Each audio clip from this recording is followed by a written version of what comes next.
All right, hello everybody, and welcome to the installation of Fedora 43, um, brought to you by Jay here. And the installation of this is pretty straightforward, but we're going to go through it. So you put your installation media in, and you boot into it. You hit try Fedora. As you can see on the screen, it has to load a bunch of checks to test the media. And then you finally get into the boot screen here. And it's checking in the media one final time here before it loads.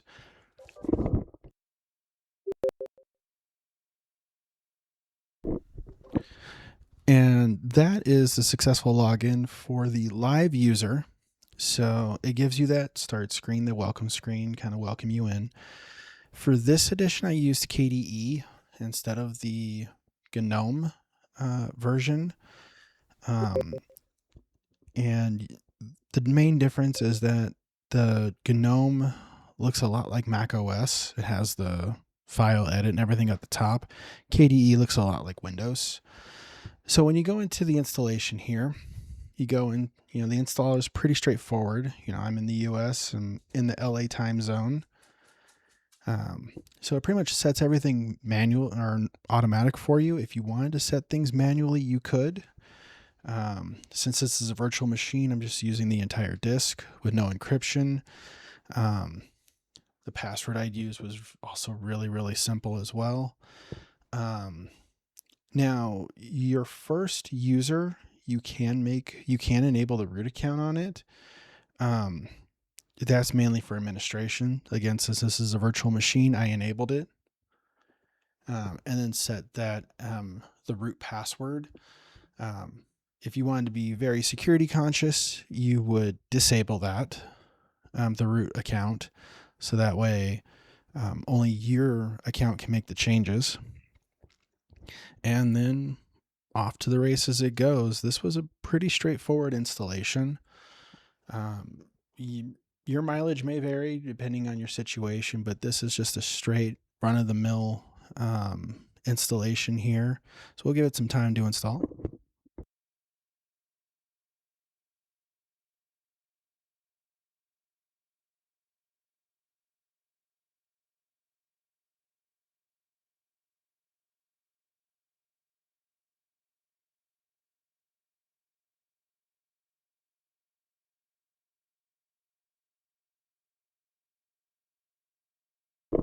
And the one thing I do have to say is that this installation is faster than Windows.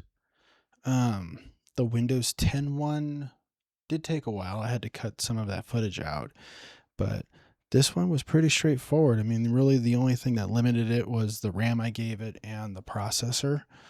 I only gave it four cores, and I gave it roughly 8 gigs of RAM. I think I only doubled it from what VMware suggested, because VMware suggested 3, so I bumped it to 8. But yeah, most of it's installing software, and then it's going to go to the security configuration.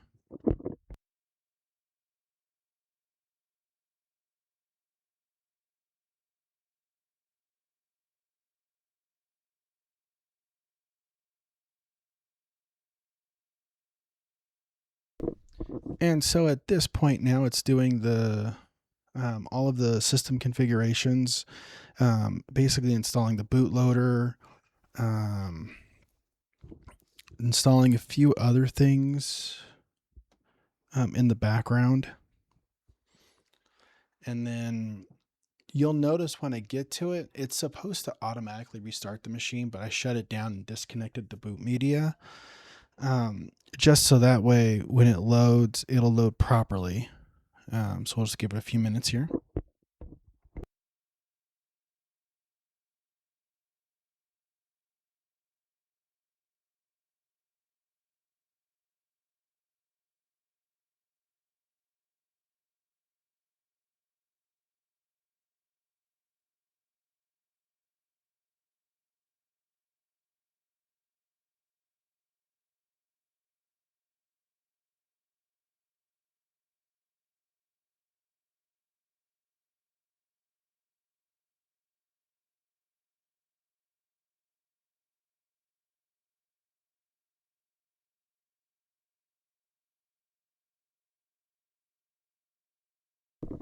All right, so at this point, it does say exit the live desktop, and I'm kind of already giving my feedback on this installation. It went actually really well. Um, and so you're going to see very shortly here that I did shut the machine down and disconnect the installation media.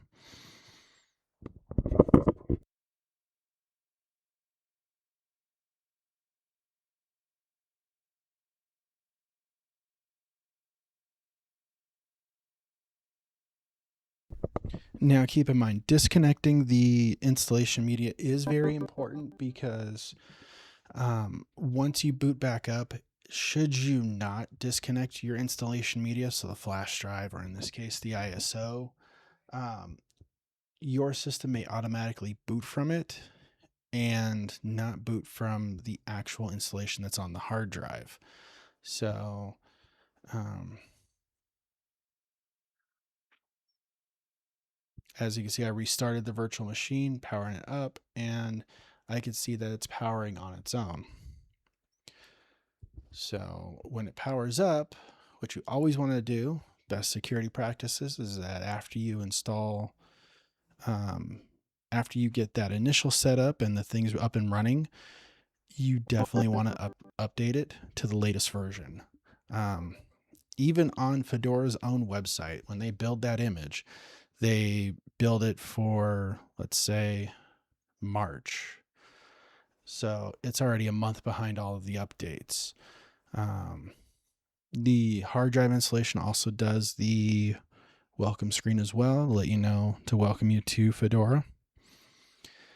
Now, at first, I did try to update it through the graphical interface, which Fedora recommends.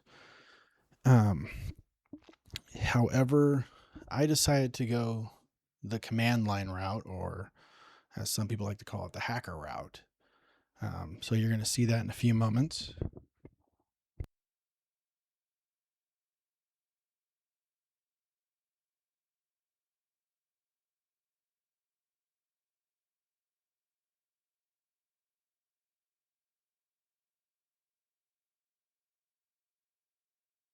Now, graphically, it only tells you how many packages are being upgraded.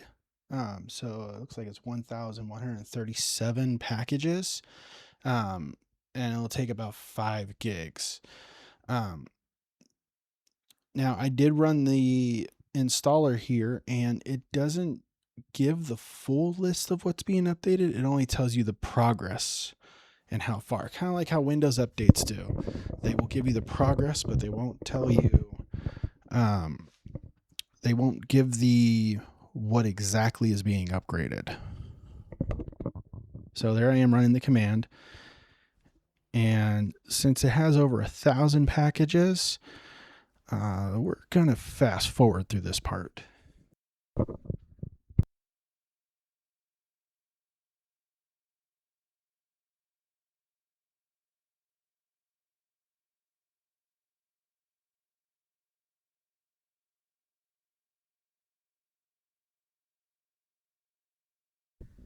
And while it's installing all that, don't forget to like, subscribe, leave a comment down below. If you guys want to see a specific operating system, let me know. If you guys want to see some games and some gameplay, go ahead and let me know in the comments as well. And that's pretty much the installation of Fedora. It's pretty much straight through installation. Again, your mileage may vary based on whatever you want to try to install. The App Store here has a lot of good apps. You might have to install Flatpaks to get some stuff installed, like Steam, for example. But other than that, thank you for watching and have a good day.